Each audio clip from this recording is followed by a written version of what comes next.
Kita beralih ke informasi indikator perdagangan lainnya pemirsa, di mana nilai tukar rupiah maksud kami melemah di awal pekan dan kembali ke level 17.400-an terbebani penguatan indeks dolar Amerika di tengah konflik Timur Tengah yang kembali memanas.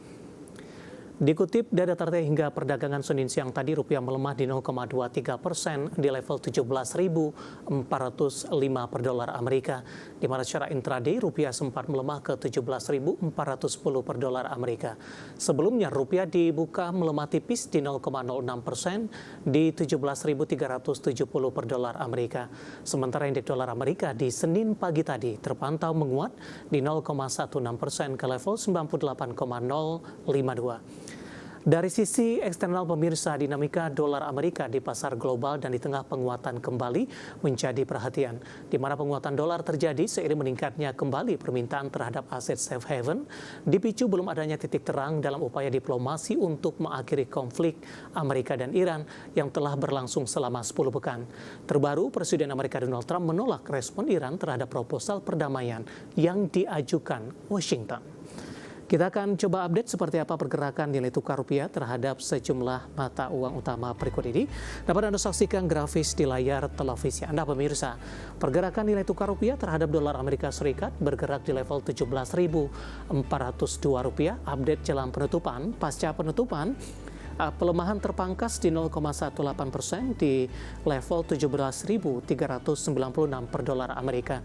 Kemudian terhadap euro di 20.403 rupiah, pound sterling di 23.668 rupiah dan yen Jepang di 110,85 rupiah.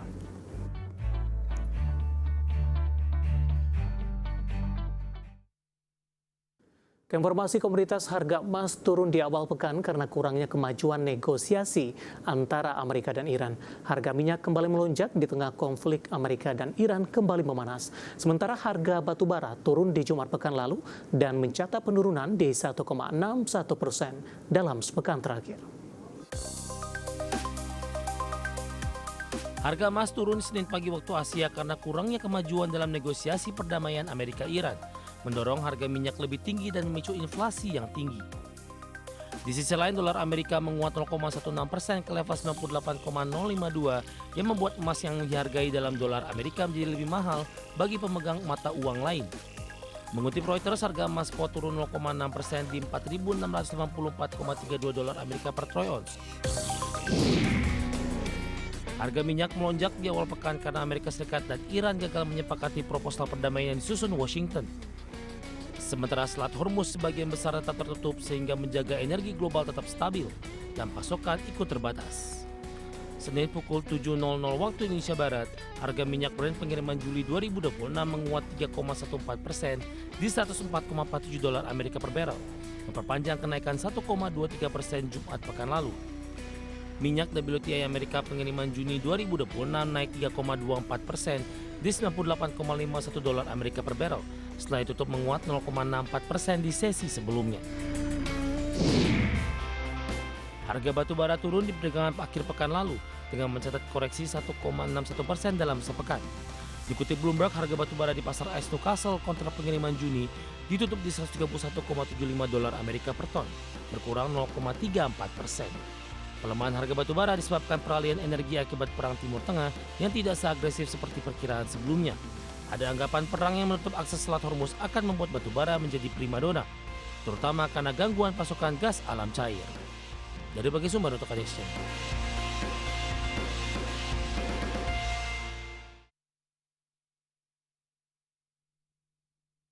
Dan seperti apa update terkini pergerakan harga sejumlah komoditas yang berhasil dihimpun oleh tim redaksi kami sampai dengan sore hari ini waktu Indonesia Barat. Dapat Anda saksikan grafis di layar televisi Anda pemirsa. Minyak WTI masih menguat di 3,79% di level 99,04 dolar Amerika per barrel. Nikel juga menguat di 1,05% di 19.104 dolar Amerika per metrik ton. Emas melemah di 0,92% di level 4.686 dolar Amerika per troy ounce. Sementara CPO menguat di 0,28% di 4.534 ringgit Malaysia per tonnya. Dan selanjutnya mari kita coba simak beberapa sentimen yang berkembang di sepanjang perdagangan hari ini yang berhasil dihimpun oleh tim redaksi kami dan diproyeksikan akan mempengaruhi pergerakan indeks harga saham gabungan. Dan lagi-lagi didominasi oleh sentimen internasional. Informasinya apa saja? Mari kita coba simak rangkumannya berikut ini.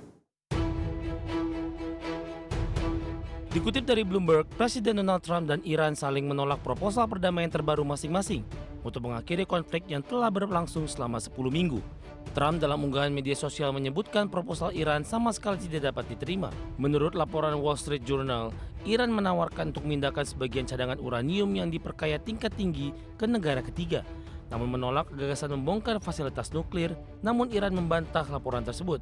Di tengah serangkaian insiden yang terus mengancam gencatan senjata, belum jelas pertukaran proposal perdamaian terbaru dari kedua pihak dapat membuka jalan bagi dibukanya kembali Selat Hormuz. Dikutip dari AFP, Biro Statistik Tenaga Kerja Amerika atau BLS merilis total lapangan kerja non-pertanian naik 115.000 di April, melampaui ekspektasi analis dengan para ekonom yang disurvei Dow Jones Newswires dan Wall Street Journal memperkirakan pertumbuhan sebesar 55.000. Sementara tingkat pengangguran tidak berubah pada 4,3%. Kenaikan tersebut terutama terjadi di sektor perawatan kesehatan, transportasi dan pergudangan, serta perdagangan retail.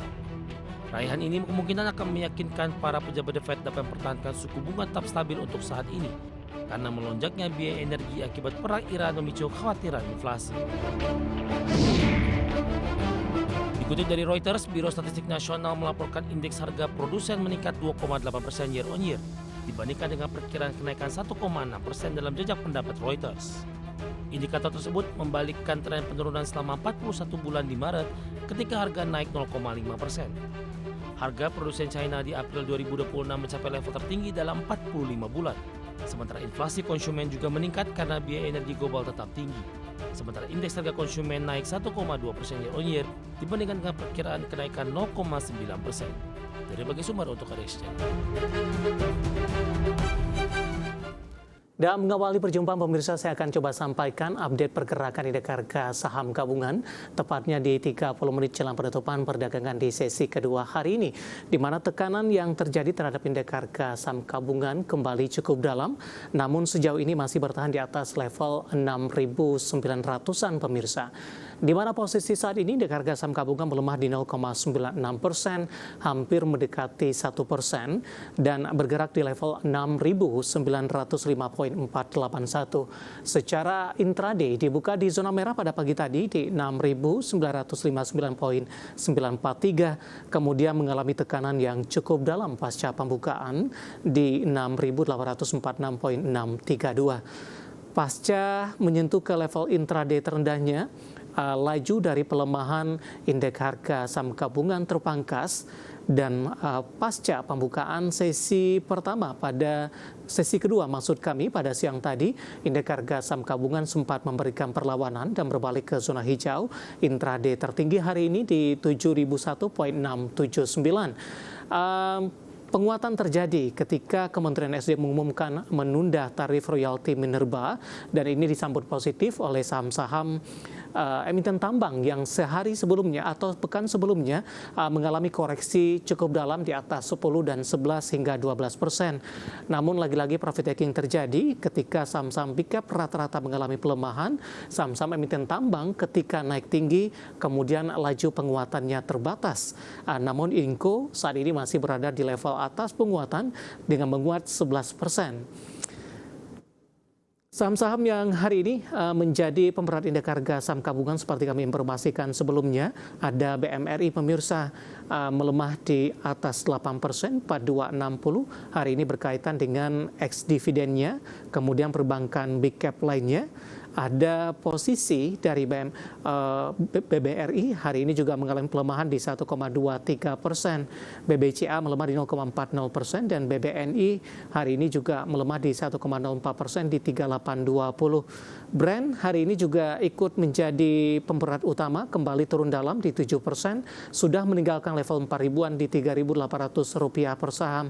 Sementara DSSA tekanannya semakin dalam 12% saat ini di 1150, sangat jauh meninggalkan level pasca stock split yang dilakukan perseroan beberapa waktu lalu. Kemudian pemberat juga datang dari beberapa saham lainnya. Ada BRPT melemah di 1,95%, kemudian DSSA tadi sudah 12% pemirsa. Unilever hari ini melemah di 0,28% dan Gudang Garam melemah di 1,05%. Kemudian KLBF hari ini juga melemah di 3,26%. Saham-saham yang masih bertahan di zona hijau dari industri ada Astra masih bertahan menguat di 1,72%. Kemudian beberapa saham lainnya, KAF hari ini melesat di 12%. Ini terkait juga dengan sentimen virus yang berkembang. Kemudian Inco melaju di atas 10%, 5.975. MDKA juga berbalik menguat hari ini 3,60%, 2.880. TINS juga menguat di 2,29%, 3.560. Intraday hari ini TINS sempat ke 3.900. Penguatan terpangkas pemirsa. Antam juga menguat di 1,93% di 3.700.